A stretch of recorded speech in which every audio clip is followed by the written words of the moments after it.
as we talk to someone who is so used to, how do I say this? Because he's not controversial himself.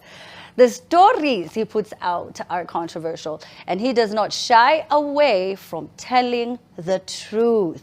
His fans know him as Truth Watchdog. Joining us now. Mambo vipi? Mambo fresh na shukuru. Uko salama? Niko poa sana. Haya basi, karibu sasa tumefika. Watchdog, how long have you done this, first of all? Right now is about 3 years. 3 years. Yes. How did it even start? How did you decide this is what I want to venture into? Because it's very murky, it's a bit dangerous, because sometimes you out people, sometimes you expose people. Yeah. And they will not be okay with you doing things like that. So how did you even decide, nitafanya hii kazi, mimi sasa hii kitu?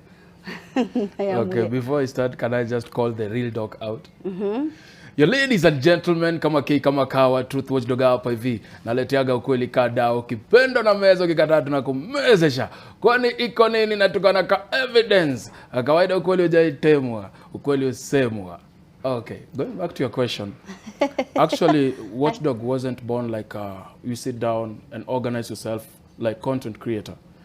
I was just in my normal businesses in town, CBD, of course, around the archives area. I used to wash the shoes of the people. Oh, hapo kwa hiyo nini, I think naijua the seats. Yes, hapo hivyo kwa seats za red, hapo hivyo kuna Mr. Price opposite. Hapo. So nilikuwa naoshaga tu viatu hapo na mabeshte zangu akisi wazuri sana. But they big up on yourself, each and everyone. And then McLeod Philip ati tuko Twitter, tuambia Mamina Mohamed niko hapa. Sasa acha nimsalimie. Anaitwa McLeod Philip, Winnie, Caro. Okay. Alafu kuna mzito kabisa babangu Lawrence Itenya. Salute. So mimi nilikuwa nimekaa tu tunataka kuosha viatu hivyo maradi kukula, ilikuwa ugali managu ama saga, one of them.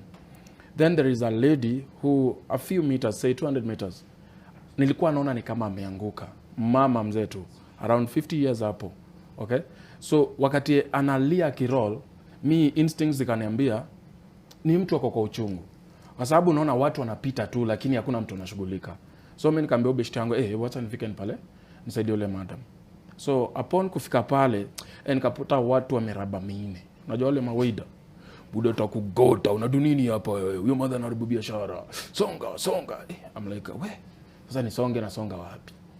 Namwambia bro, si madam anaumia ni nini? Utoka hapo buda. Nikaona hapa hivi nikicheza ndogo, pia kuna venye tunazalimwa.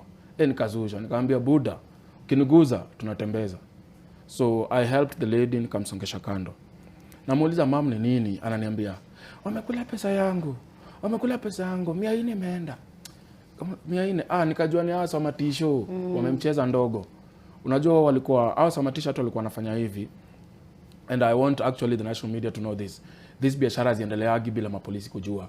Ndio kweli Kenya wote mjue hivyo. Any business that goes down in town, the police officers do know and they are aware of it. Okay? So sifikiria ati vitu zinachezwa tu chini ya maji, ati kuna wakora wazito kushinda gava. It's always planned. So for that specific business, ilikuwa OCS Central by then. Good enough alikuwa fired, sasa anaosha viatu katu mimi. Nasikiaje? So these guys are organized. And that's why I remember there is a media that actually exposed them, but they keep on coming back. So mimi nikasaidia yule madhen kaambia niaje, mam niko na 200. Enda tu home. Hapo ukishindana na watu wako wengi watakugonga. Because hata sisi tulikuwa naambiwa tusingilie biashara yao wase. So mimi nikatoa tu simu ile kurekodi tu, yani ujinga, unaona? Acha nirekodi chini ya maji. Then I went home with the video. Actually it stayed 2 days. Then the third day nikasema acha niweke. I had been on TikTok for over 2 years with only 200 followers. Then upon posting that video, I did not do even a voice over, just posting it. Video ikahita within 1 hour around 90,000. Then kwenda kuangalia account yangu, I'm at 17,000 followers. I thought nimehakiwa. So I was trying to like, wasi, hii kitu inanisumbua ni aje tunaweza toa, sababu there is the flow of those notifications from TikTok. So I'm trying to like, hii kitu sinaweza delete. Hii video, I am nervous. I have failed to delete the video. So I said, maybe tunaweza toa account basi. The more I'm trying, the more the notifications keeps on, flowing in. Hey, tunawajua hao ni wezi nini. I got scared. I deleted the account actually, because I didn't want this. Like it was too much. Yes, it was. It was too. You didn't expect that. Walkie post your video, ulikuwa na watu 200.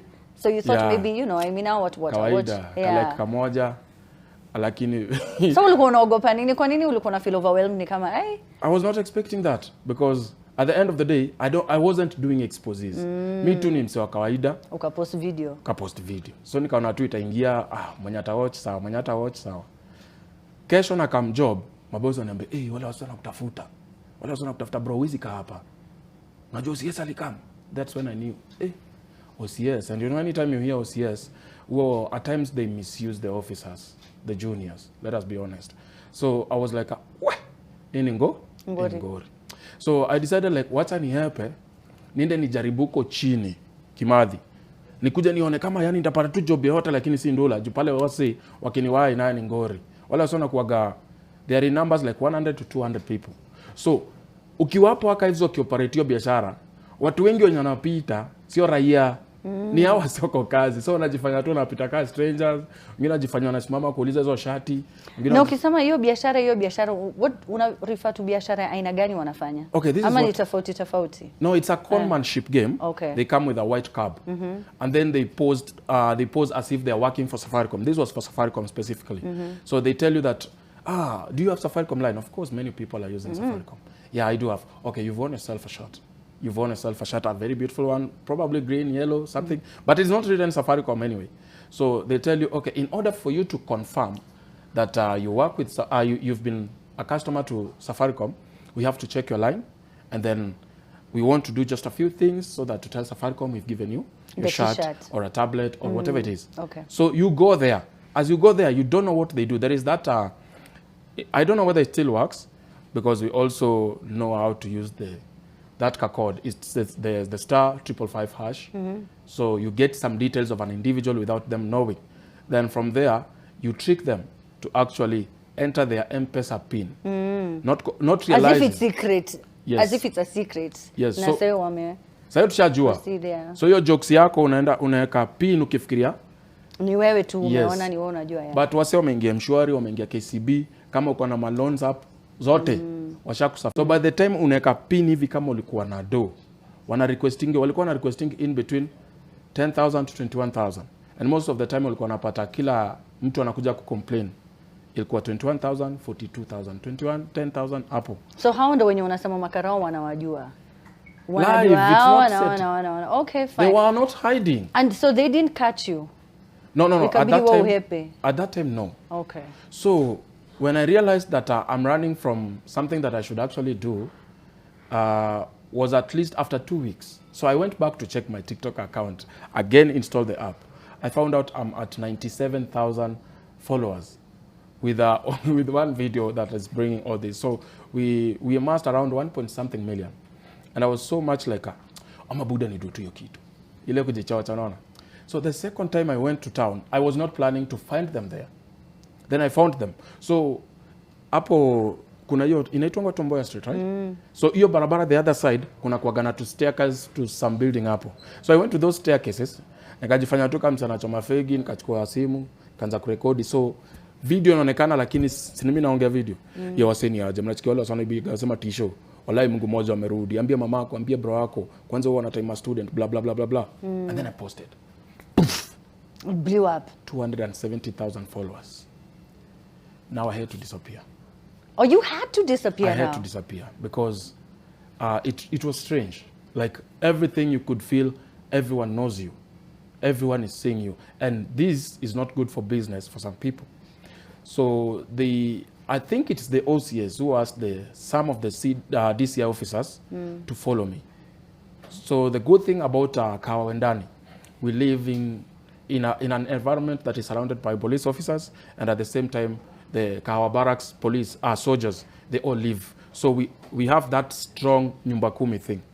So these guys came and parked a distance, say like 500 meters away from my place, and then they pretended they want to withdraw money from M-Pesa. Because, you know, the officers have the gadgets to be able to track specific locations. So the buildings were confusing because we have 3 buildings altogether. I think that is just what confused them. So they attempted to withdraw money from M-Pesa. Now, withdrawing money from M-Pesa, the number doesn't come. The name of the person. So it is just a clean number. We call them greens. We know how to make them anyway. So those greens, you can withdraw money or you can do transactions, and there is no trace of who withdrew, who received the money. Upon that, then the M-Pesa lady actually told me that, Tony, kuna mtu amekuja hapa ametoa pesa na jina yake hakuna, alikuwa anaulizia anasema wewe ni rafiki yake. Nikamuuliza ametoa M-Pesa na jina yake hakuna. I knew, so I alerted everyone. Waseni kubaya, sasa ni cha ukweli. These guys are here. So around saa 4 usiku, someone comes and knocks at my door. And you know, with all the tension, I was not expecting any knocking from neighbors, from whoever it is. I can't open that door. So upon going to open the door, I asked, ni nani? Kama kawaida. Buda sema ni nani? Fungua. Ukajua basi. Mimi nimeisha. Simu, I was holding my phone. I'm like this. Nitapigia nani? Nitapigia nani? So I'm like, niko na mtoi. Hakuna mse mwingine kwa keja. Ni mimi na mtoi. Good enough kuna ile, unajua kwa mtaa pale nilikuwa nakaa, kukinyesha kuna kuoga na snails. Sasa kuna ile kisu sharp sana, tunadunga hizo snails. Nikasema hii kisu, wallahi kabla niguze, huyu lazima nipite na yeye. Kafungua, wazee warefu. Buda, makoti. Hiyo kisu hata sijui ilienda. I don't know where the knife went. Ni kama pia iliogopa ikadisappear. Hata kisu ilio. Kushikwa hivi. Nakwambia it was just a small thing before it disappeared. Because wakati walinishika waliniambia, wewe utatuambia ni nini nafanya unasumbua. Kujua tu mimi nimeisha. So nikaambia acheni tu niambie mtu mwingine aenda tafadhali. How old is the baby at that time? 3. Wow. So unamwambia unaenda? Alu. Unamwambia Alu. Unamwambia unaenda wapi? Huwezi mwacha mtoto bata ukasema let me go. Yani tu nimpatie ka excuse because mtu yeye anakuaga, unajua venye umekana mtu yeye alafu mmeingiana sana. So maswali lazima. Of course. Ati ndo namwambia nilikushikwa hapa hivi nikavutwa nje. Kupelekwa kuna one of the officers mwenye anaishi hapo Kahawa, still to date anaishi hapo. Sasa venye tu tunaenda kutoka hivi kwa gate na yeye anakuja. Wacha nipige nduru. Wacha nipige nduru nikiita Derek. Mimi nilia hata kuliko mama Matanga. Wananiua. Sijui ni nani. Wananimaliza. Yes. Asiwajui nini. Kumbe these officers, they did not ask for, you know, you can't just operate in any jurisdiction. You can't. As an officer, if you're following up with someone, you have to inform the police station that is near. Very true. So the police post was not aware.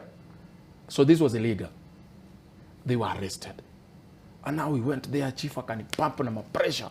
No, these ones, wanafutwa, lazima. So they followed up until the OCS by then, kasimamishwa job. That was in 2022 or 2023? Wait, that had something to do with you? Yes. Because I exposed the business, but I did not know he's connected. And then since the officers blows up the whole deal. Yeah. So from that threat that ndaenda kuwawa, na unajua mimi ukiniita kwa koti, constitution yangu nimeikula. Ni kama naitoanga yote according to hizo makap 264. Uwe na flow mbaya. Yeah, well, I mean, if this is the game you're playing, you need to know. Yeah, so you need to know. You need to know your constitution. You have to. And you also need to know people, like really. So right now, threats don't work for me. It's like the normal day mtu kuambia, buda ndakupiga, lakini yako kwa screen. Namwambia piga. So after hiyo sasa ndo ukamwa... After hiyo, na kuchochwa na chief. Because now naturally. Yes. Sasa nikasema, this is it. This is what I'm supposed to do. Yeah. So I started doing investigations, going also online to study how you're supposed to do investigations, following up cases. Like when you start, you have to have a conclusion that is very conclusive to everyone. Like, hapa hatuna doubt, we are done with this. So I just took case after case. Then I started receiving, messages on Instagram, Twitter. TikTok was the most. And then the guys realized that they should report this, but every case that was coming in now became my content. Like, okay, kuna mtu ameniambia blah, blah, blah. I start following up. Where is this person? Can I get the numbers, relatives, anyone? Post. But before I get that, I have to call, hey, kuna case hapa, what do you think? So you verify? Yes, I have to. Okay. Every individual. If the leads, the sources are legit. Yep. Because you're aware that some people just want to bring others down, maybe spoil and taint their reputation. Maybe. Sometimes even they just want to do it for the sake of trending. They themselves? Yeah, someone sets you up just to trend. Meaning that they were part of the plan? For example, your assistant. Amina ametoa mimba. Niko na evidence Amina ametoa mimba. Then creates an account of Amina. Amina crying. Haki nitafanya nini? Unajua mimba sijui nini. Then sends me. Then I'm like, uko serious ni ukweli? Amina Mohamed mmoja wa NTV buda. Hii imeenda. Then before niseme hii imeenda and I post, I'm like, where can we get this Amina? I really want to hear from her because this is not right. Then I find Amina is like, when was I pregnant in the first place? I'm like, oh, sorry, somebody, so they do it for all purposes. So entertainment celebrities do it with that in mind. They just want to trend. So the story, wao wenyewe wanauza, wao wenyewe wanadanganya, wao wenyewe wana act, and then now they send it to you to expose themselves. Yes, and at times they even want to set someone up, because the reputation I've created is truth and truth alone. So if they set someone up, and people have always taken me that when he speaks, in accordance to the works I've been doing. So I usually am very skeptical about posting cases until I am sure, like I was on the ground, that was what was happening, and this is what I'm going to post. Okay. Who are some of the celebrities that you can say are they clout chase too much? Bahati and Diana, they do clout chase. Oh. We have KRG. We have, who is this? Wilbol does clout chase. Yani, they just do things for the sake of remaining relevant on media. Yeah. And when you follow up the cases, braggings, you find, including the vehicles, nowadays, NTSA has made it public. Like if you claim the vehicle is yours and you're giving the youth too much pressure, because actually I do this for Kenyans. I just go and check your vehicle. Kama niko na kado, naingia pale na check, unapata gari kwanza ni ya bank, hata ina ownership, unapiga hapo Range Rover. Bro, relax. Ama unapata gari ni partnership wewe na Kayad. No, unajua partnership is better. Lakini hauwezi, watu wasemangi ni partnership? Partnership is better. Now you go there, you check, the bank is the owner. Nothing. Zero. So when the guy is busy here bragging, just thumping, mimi niko na gari, and these things, Amina, let me tell you, they do affect the youth hugely. Huge. You have 300,000 followers or subscribers, and now you're posting this kind of life. Your followers, you find that actually the age gap is between 30 and 18, and some even time 15. True. So you find out that they don't realize how they really torment their subscribers, their followers, with this kind of fake life. Yeah. They are just doing it for the sake of, we are doing it, lazima msanii niishi hivi. Buda na unakula skuma, relax. So that's why sometimes I look at the youth and I'm like, somebody needs to speak for them. Somebody needs to give them like kind of hope and just stop all these, faking. I want anyone, and I want to challenge anyone, especially on Twitter, they are so much on me right now, watching me in good terms. I want anyone to tell me that we have Bob Kolimo who faked. We have Amina who faked and made it. One person. There is none who has ever faked life until they made Politicians? it. They don't fake. These guys still for real. They are thieves. They know. Okay. And this is my But they place. fake. Some of them fake things to get. No, they don't fake things. Some of them are. Sometimes what you guys see, you just consume raw data, unprocessed. They don't fake it. Let me tell you, dirty jobs that are going on, for example. These politicians are used by so many Arabs, are used by foreigners to register businesses in Kenya to avoid a lot of taxation and those documentation. So they are not faking it. They are partners to those businesses. Though they are not the owners, yes, but they are partners. That's why you find it, for instance, clubs, huge clubs, let us not mention them. But for them to be opened, you find someone you're like, Boda, tunajua ndio set up club ni pesa ngapi unahitaji? Umetoa wapi pesa na hata umetoa wapi pesa? Hauna shamba, hauna ng'ombe, unakamua maziwa. Enyewe kuna watu wanatupatianga pressure. It's so true. Kijiji. Yeah. I'm telling you, they are representative of bigger bodies. Or like when you go to the mall and you see a shop that no one ever visits, but somehow they've been open for many, many years. Wacha nikuambie kwanza, ndio ujue hapa hivi kuna mabola, na ni mabola beggars. Unakumbuka during the period of Corona? When you go to town, there are places you'll find that karibia madam, kiatu kizuri kinakutosha. These guys never closed. And the stock was so much huge. That is not the business that is going on there. It's a front. Yeah, exactly. Behind pale ndio drug dealer, drug lords wanadu biashara. Sasa clean wash. Wale wanaiba masimu. Up to date as I speak, 7 lorries, are they not lorries, trailers.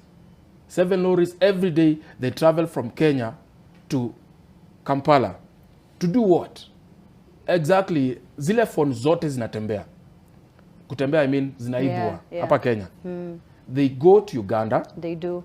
They are reprocessed, repacked, and brought back here. Every single week, truck saba. That is the businesses that actually go on. So ukiona pale msee unashindwa, buda, unauza ma TV, lakini hauzangi hata moja. Unalipaje space? How? Inanishangazanga. A big, you've taken the whole first floor of some building. No one is ever in your store. Exactly. The businesses are dirty. Yeah. You'll find that some the government do know, or the government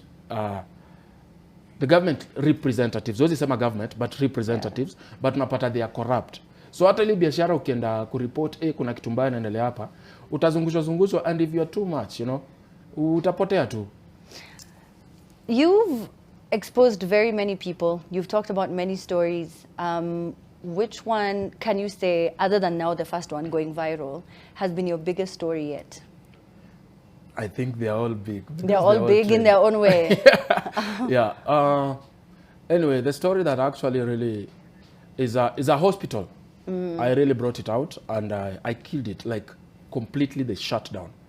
It's called Safi Hospital. The case of Safi Hospital was very difficult for me to like penetrate because dealing with such institution is very difficult because you'll find they have lawyers in place, they have their security, they sometimes can threaten you and you can disappear. So Safi Hospital was very difficult, but it was very successful from my side because we were able to get a nurse working there. Actually, we got a nurse, like place her there to volunteer. Yeah. And then record all these things for us every single day. Patients coming in, the quack doctor, who was the owner, doctor who, I don't know, was it? Whoever they were. Yeah, I remember, but the guy was low. Yeah. So the nurse was collecting every data. They claim we are doing these surgeries, they do not even have the machines. They claim they do deliver the babies, they are not qualified to. So we gathered all this information and we posted. Upon posting like a preview before the video is coming up, the guy reached out, offered 50,000. We said no. Said, how much do you want? I said 2 million. Said 2 million, I will pay in installments. Said, oh, you can pay installments. Good, we want 10. 10 million. Yeah, because actually these cases do happen. They do bribe me not to post the stories, but then the guilt. Yeah. Like I let someone die, I let a baby die. Yeah. Because of this money. Yeah. And then that guilt just tells me, how about you remain honest? Yeah. So I posted the story. This guy was like, please pull down the story, check your phone. I find 50,000. I'm like, I'm going to post this. Yeah. Should I return the money or I post? Or no. So you ended up posting it, of course. So he. Yes, I end up returning the money but posting. Yeah. Because Kenya, you have a fan base that is very funny. Yeah. They will post. They will support you and support you. So I am sure I'm not loved. This one I'm very clear on it. I know my fans don't love me. They are there because there is something that I'm giving. When I read comments on different blog pages online, there's always comments that say, ati hii basi acha tungoje Watchdog atuambie kama ni ukweli. You know what I mean? And I'm like, who would, and you'd see so many comments like, ai kama Watchdog hajaongelea hii basi, like maybe, you know, it's not verified. So that's wonderful that you've made that name. So you feel like you are obligated and you have a responsibility to your followers. Then how do you protect yourself? Because that guy that you know, his business was shut down. Yes. The quack the doctor. That's already an quack, enemy. The OCS. There's the OCS that got fired. There is also and many others. Mabiashara pana pale. Yeah. How do you protect yourself? Do you have security now? Have you moved? Amina, let me tell you something. You know, if you are doing something that is of just cause, yeah, God just does things in his own ways. Initially, you know, exposing an OCS, that is like a launching war on police officers. True. I had exposed a few officers, and this was troublesome. But later on, I don't know what like happened. You can't take me to any police station here in Kenya and think that I will be arrested as long as and I walk out. These guys just became my good friends. They started calling like, tunapendele kazi unafanya. Endelea hivyo.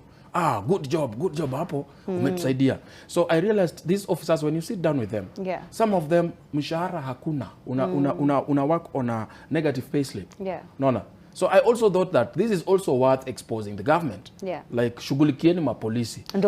Ndo kidogo wapungue. Unataka kureduce hongo pesa, kwa traffic police. Yeah. Kureduce hongo kwa maofisa wanashikashika watu hivi.